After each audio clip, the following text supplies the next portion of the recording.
Clean technologies, from solar panels to electric cars, are transforming our economies. At the center of all this change is one critical raw material: lithium.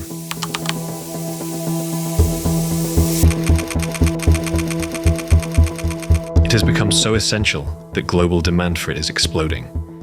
And with it, prices have become highly volatile. Europe wants to be carbon neutral by 2050. By then, its need for lithium could be more than 20 times higher than it is today. How can Europe secure its access to lithium when others are years ahead in building supply chains? What's Europe's plan for lithium? Hello everyone. Today is a momentous day in the history of Vulcan Energy. This is Chris Moreno, Managing Director and CEO of Vulcan Energy, speaking in December 2025. We've announced a comprehensive financing package to fully fund the construction and development of our Phase 1 Lionheart project. He's talking about Project Lionheart, a new extraction facility in Germany that's raising big hopes for Europe's lithium future.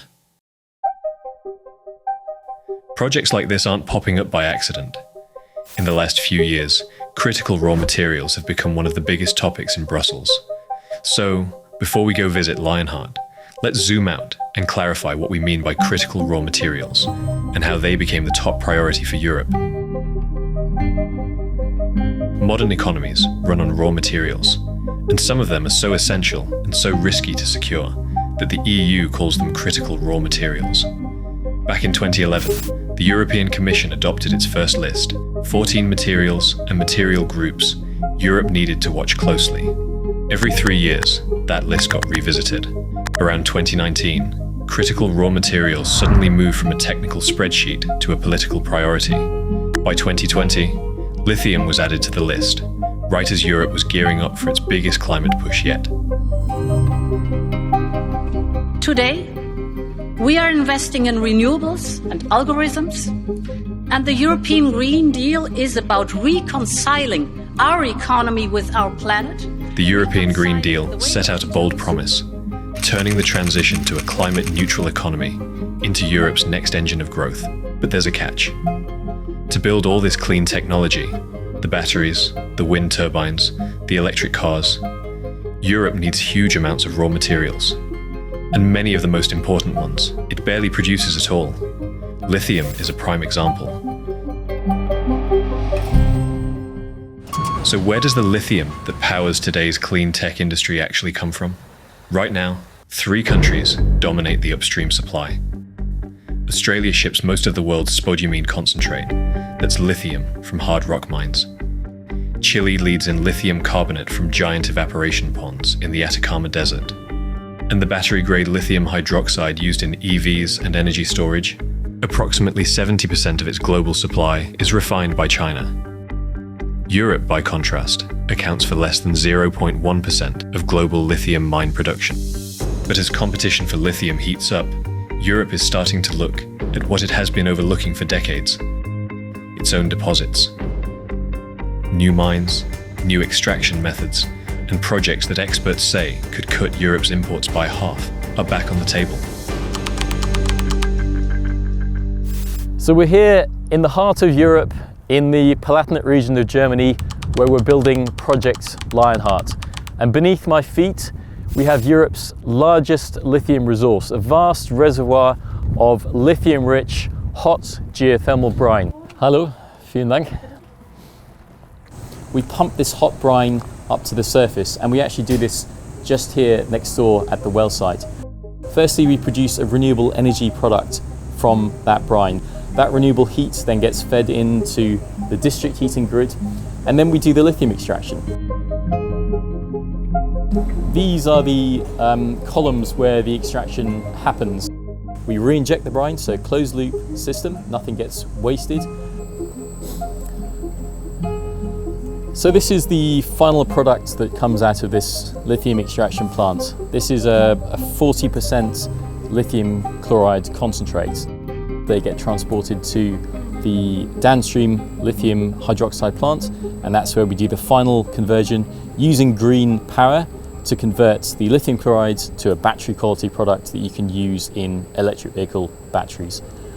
Vulcan Energy's lithium is quick to market and economical to produce.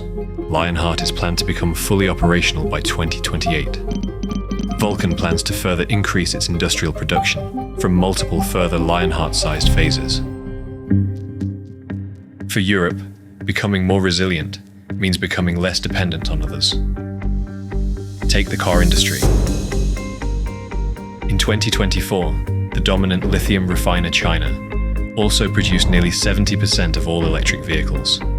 Additionally, it absorbed most of the global investment in clean tech factories. That dominance has been a wake-up call for Europe, pushing governments to act. Germany created a new raw materials fund, which has backed projects like Vulcan Energy's Lionheart. I think that this project is a masterpiece of showing European cooperation, because the German Raw Material Fund, as minority investors, attracted quite a number of equity investors into the project, and in addition, attract also the European Investment Bank to sign a major piece from the debt portion for the project. In the future, Lionheart will produce 24,000 tons of battery-grade lithium each year, enough to power around 500,000 electric vehicles annually. That's a big deal for Europe's battery and car makers. And it comes at a crucial moment. Europe's demand for electric vehicles continues to rise. In 2025, close to 1.9 million fully electric cars were sold across the EU. The Belgian company Umicore, a European leader in battery materials, is one of Vulcan's off-takers. Umicore, as a European battery player, we really want to make sure that we get access to European raw materials, specifically lithium. Three main reasons. Cost competitiveness is of course very important in the battery supply chain. Secondly, geopolitical risks. If we have local supply chains, that is really supporting our strategy. And thirdly, really sustainable and responsible sourcing of lithium with low CO2 is really characterized in this European supply chain. So that's why we really are looking for a European supply chain. But extracting a finite resource can only take you so far. To really strengthen its position, Europe needs a broader strategy. For Europe, it's not about being 100% autonomous. It's about risk management, for example, by diversifying supply chain. So we work in win-win partnerships with other countries abroad. For example, European Investment Bank is supporting by technical assistance a lithium mine project in Namibia, which then brings secured supply chain for European off-takers to produce with. Remember the European Commission's critical raw materials list? It became the basis of the first European law on critical raw materials, the Critical Raw Materials Act that came into force in 2024. In a nutshell, the Critical Raw Materials Act is about reducing your dependency to be more resilient and competitive. So, for example, we do not want to be relying on one single supplier more than 65%.